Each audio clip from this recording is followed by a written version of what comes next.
हाय लोगोफोर खुलुमबाय नोंथांमोन साफ्रोमखौबो आंनि इउट्युब चेनेलनि गोदान भिडिअ फिन खेबसेबाव गोसो गोथारै बरायनानै लाग्रोबावबाय। आसा खालामदों नोंथांमोना इसोरनि अननायाव मोजाङैनो दङ आरो आंबो बे समाव मोजाङैनो दंथ'यो। स' नोंथांमोननि थाखाय मोनसे गुबुन गोदान भिडिअ लानानै फैलायबाय। अननानै भिडिअखौ जोबजासिम नायलांदो। थ' जायफ्रा चेनेलाव गोदान थाबैनो फार्स्ट टाइम भिजिट खालामदों चेनेलखौ साबस्क्राइब आरो भिडिअखौ लाइक खालामनानै फैबाय थानाय समाव फैबाय थानाय बुब्लियाव भिडिअ बानायनो थुलुंगा होलांगोन होननानै मिजिंथिबाय। थ' भिडिअखौ लाइक खालामनानै हो नोंथांमोना आरो शेयार खालामनानै हो जाहाथे बयबो नुसारो। आरो माबाफोर कुइसन खालामनो दङब्ला थांनो माबाफोर सोंनो गोनां दंब्ला कमेन्ट सेक्सननि गेजेरजों सोंहरब्लानो जाबाय।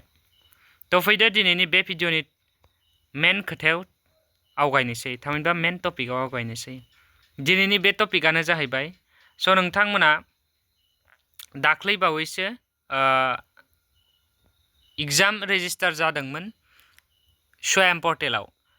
ओके मकनि एग्जामनि रेजिस्टार जादोंमोन। नाथाय बेवहाय गोबां मानसिफ्रानो सिगांग्रो कर्सआव जयेन जायैनि थाखाय गोबां सुबुंफ्रानो एग्जाम रेजिस्टार खालामनो हायाखिसै। नाथाय बिनि थाखायनो दायो कलेज अथ'रिटिनिफ्राय मोनसे रिकुवेस्ट फैबावदों। स' बेवहाय नोंथांमोना जायफ्रा हायाखैमोन थामहिनबा नोंथांमोना जायफ्रा दाख्लै एग्जाम रेजिस्टार खालामनो हायाखिसै थामहिनबा स्वायम पर्टेलाव नोंथांमोना कर्स जयेन जायाखैमोन। थ' बेवहाय नोंथांमोना दायो कर्स गोदान जयेन जानो हागोन।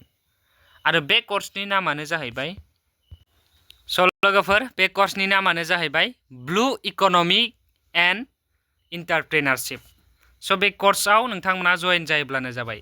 बेनि लास्ट डेटआ माब्ला होननानै नोंथांमोना कुइसन खालामनो हागौ। स' बेनि लास्ट डेटआनो जाहैबाय 28 फेब्रुवारि।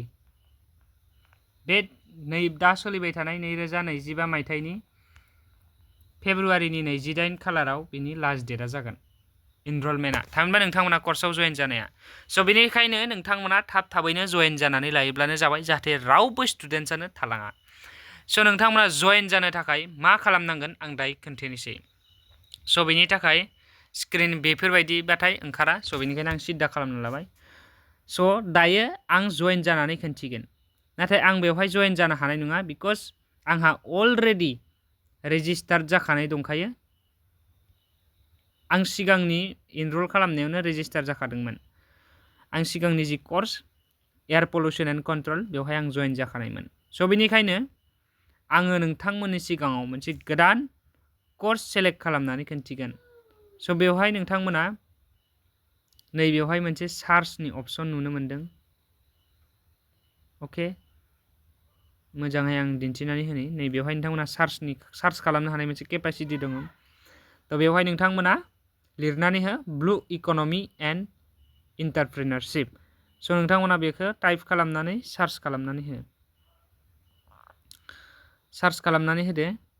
थ' सार्च खालामनाय लोगो लोगोनो बेफोरबायदि गोबां अपसन्सफोर ओंखारबोगोन। स' अट'मेटिक नोंथांमोननियाव जायफ्रा जयेन जायाखै अट'मेटिक फैखायो। नाथाय आं जयेन जाखांनाय नालाय आंनाव जयेननि अपसन ओंखारलिया। स' सरि गाइस नोंथांमोना गाज्रि मोननांला। मानो होननानै बुङोब्लाथाय आङो अलरेडि जयेन जाखाबाय। स' नैबेनोमोन ब्लु इक'नमि एन्टारप्रेनारशिप नैबे कर्सआवनो जयेन जानांगौ। बेनि एग्जाम डेटआ 17 इनरलमेन्टआ एन्डआ 28 फेब्रुवारि 2005। एग्जाम डेटआ 17 मे 2025 आव जागोन बेनि एग्जामा। थ' बेनिखायनो जायफ्रा जयेन जायाखै आइ हप नोंथांमोना थाबैनो जयेन जागोन। स' बेवहाय आंना जयेननि अपसन मानो ओंखारला आं बुंखाबाय। बिकज आङो अलरेडि जयेन जाखाबाय। आइ हेभ अलरेडि जयेन। स' बेनिखायनो आं बेवहाय जयेन जानो हानाय नङा। नै नुनो मोनदों नोंथांमोना ब्लु इक'नमि एन्टारप्रेनारशिप बेनिफ्राय नै जयेन अपसन बे जयेनाव क्लिक खालामना होबानो नोंथांमोना अट'मेटिक जयेन जानो हागोन। स' बेनोमोन आपडेटआ जायफ्रा जयेन जायाखैमोन थ' नोंथांमोना जयेन जाब्लानो जाबाय थाबैनो। स' आसा खालामदों रावबो स्टुडेन्टसा देग्लाय थालांनाय नङा। स' बेनो आंनिफ्राय। स' नोंथांमोनाबो गाव गावनि मबाइलावनो खालामनानै ला आरो रावनावबो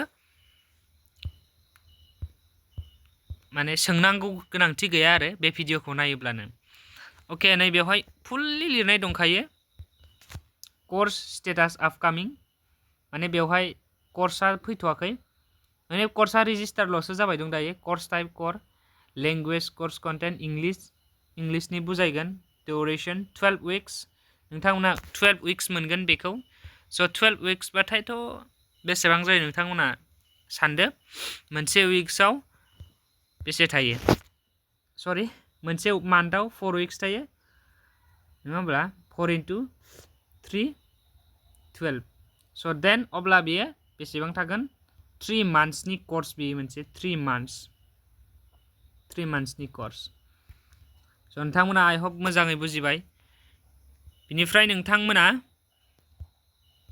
थाबैनो जइन जा मानोना लास्ट डेटआ 28 फेब्रुवारि 2025 बारा गैलिया स' माबा मोनसे आपडेट फैबावोब्लाथाय आं नोंथांमोननिसिम भिडिअनि गेजेरजों फोरमायबावगोन थ' आइ होप नोंथांमोना बुजिबाय आरो जइन जायाखैबा जइन जासिगोन आं सानबाय थ' जायफ्रा जोबजासिम नायबाय थेंक इउ भेरि माच फर वाचिं आरो बेफोरबायदिनो आपडेट मोनबाय थानो थाखाय साबस्क्राइबखौ खालामथारनानै लाब्लानो जाबाय बाय बाय